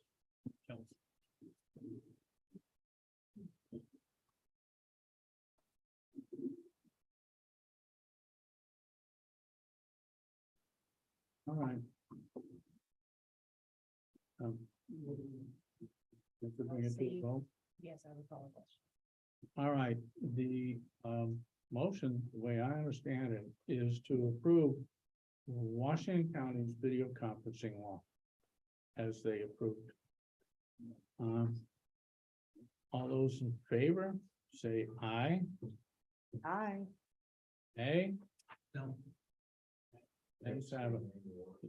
With that, it does not pass. Can we leave it as a pending item? Supervisor Bramer will once again send it out to the entire board. Yeah. I can bring it off before, I guess, in December. All right, anything else? Or your personal email? What email does it go out on? I would just like to make a quick. Or, comment, if I or you can, can just mail it to. Okay. Oh, no. Super. It'll get I can there. deliver it. It'll get there someday. as it relates to one basic condition in proposing a local law which will support the concept that you must be a resident of the municipality in which you serve as a public officer. I will email over the Thanksgiving holiday the information that I have to the full board, and we'll bring it up again at our full board. Can you send that to council? Oh, absolutely. Yeah. Sorry. It already exists. We do not have a public law that we have a general municipality law, but we do not have a public law among the Board of Supervisors that talks to the issue. We do not have a public law. The Warren County Board of Supervisors does not have a public law. Okay. I don't understand what you mean by the differences between the public and municipal. Anyway, this isn't even on the agenda. but- Again, let me stress, you must be a resident of the County municipality. council will review the proposal. It'll be sent out to everybody and we can discuss it at a later time. It will be sent out to members of this committee? Yeah. Okay, can I also then please request a proposal of, I agree with Supervisor Wild and Supervisor DeRossi. For years, we've talked about, this isn't new. I mean, we go over and over and over our time and our allotted schedules. I would like to support getting rid of all the committees except for personnel and finance and have everything come to the full board, get rid of all the committee days, and we don't have this problem. I seem to have brought that up before. I think there is some support for the board on that, and I would like that proposal reviewed by our county attorney as well, in the same efforts as Supervisor McDevitt treated the same way and emailed out to our members. For the next meeting consideration, please, and then we address the concerns of going over, we address the concerns of the committee structure. Okay, so I can be treated the same way as Supervisor McDevitt. That's fine with me. Thank you, County Attorney. I look forward to our next meeting. I hope I'm still a member of your committee. Supervisor McGowan. Yes, thank you. Yeah, I did read that local law thing, and there was a few things I think that were left out. I want to know about your, Would you please go to the podium?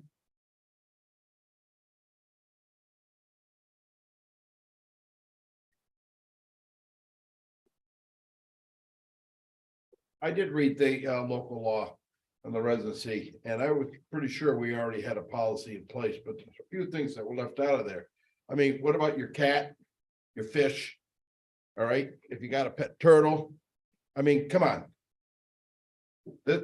This is not right, and this is total harassment. So, Mr. Elman, we have talked about it. Thank you. so can I ask you a question, Mr. McGowan? Yes, The question is, do you believe that you must be a resident of the municipality in which you serve as a public officer? I think we all are.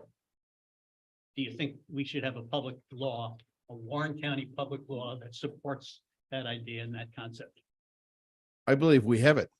I'm pretty sure we have it. We do not. We do not. You have a state law, why would they? We do not have a Warren County public law that addresses the issue. Okay. Anything else for the group? Yes. Yes, Supervisor Thomas. I have some, a topic that I just want to try to provide a little bit of information. There's a couple organizations out there, NOFA, that's the Northeast Organic Farm Association, and the New York State Watershed Health Coalition have put together suggested changes to the soil and water conservation district law. And, Excuse me, I'm sorry, Mr. Chairman. You were quite clear with me the other day that you couldn't hear when I was having a sidebar conversation. So we left off with New York State watershed in relation I just to wanted to undermine. your- Supervisor Seaver, you're out of order again. Oh. Supervisor Thomas, please go ahead. anyhow, they put together like a 35 page document here that amends Soil and Water Conservation District law.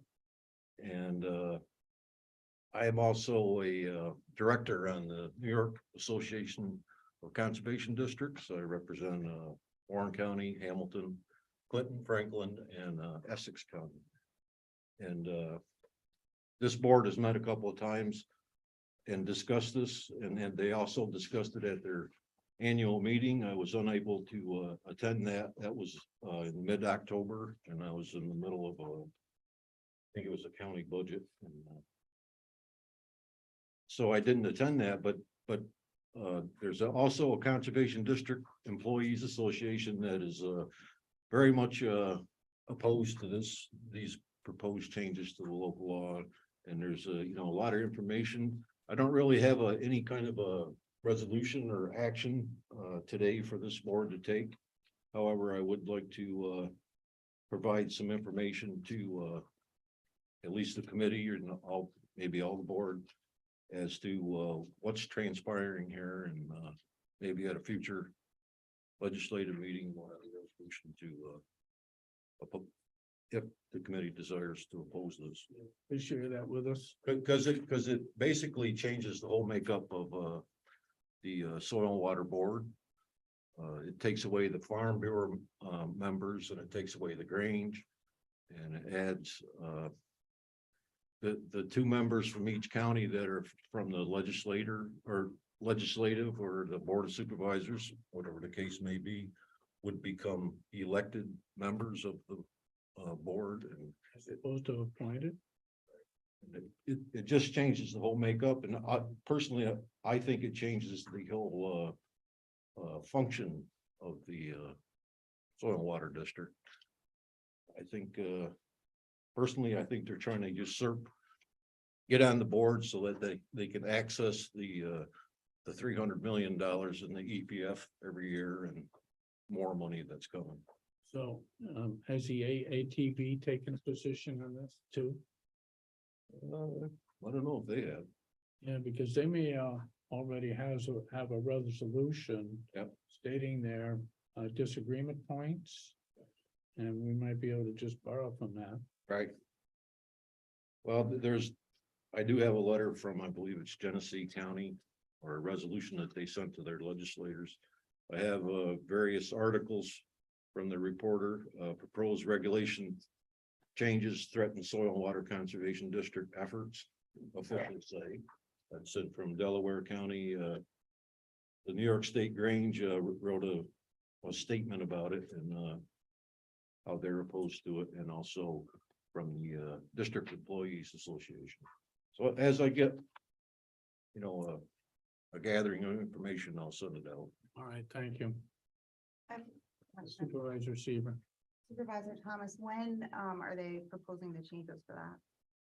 Well, that's the thing. I think they're just trying to build consensus. And it hasn't been proposed, or it hasn't been introduced by any legislator in the state legislature. But obviously they're coming back into session here. Well, the reason I ask is this is the last round of committee meetings before we, December for a full board. Right. I consider you to be, for all the years I've known you, you've sat on the soil and water, you've been intricately involved with them. I'm comfortable if you can send that information out, but if we could make a motion to the full board for a resolution to be drafted by you and provide it to members to look at our December meeting, because we wait till January, they'll already be well underway. So if the intent of this, and it sounds very pressing, and it sounds like there's some good points you're making, at least then we could look at it. If we had to withdraw it in December, we could, but it would give us the ability to advocate on behalf of our constituents regarding it. Well, the other thing too is, since our agenda is getting lengthy, we could hold a special legislative rules and government ops committee meeting, deal with a couple of these things to get them out of the way. Could be one of them. Supervisor Seaver's issue could be one of them. I'll attempt to Is that something we can do? resolution together. Hey, just for we've already heard from members today about how our meetings go over. let me add to it, the number of meetings are nearly twice as many as we've had in the past. The meeting schedule is crazy. I would prefer not to have another meeting, but to support this initiative and give them time to put together a resolution and get it over to us. We're gonna Or we can do it off the Another floor. meeting to talk about all these meetings, Yeah, okay? but my God, how many more? All right, I'll work on that. Anything else for the good of the order? Motion to adjourn. Supervisor McDevitt, Supervisor Sweet, Seaver, second. All those in discussion?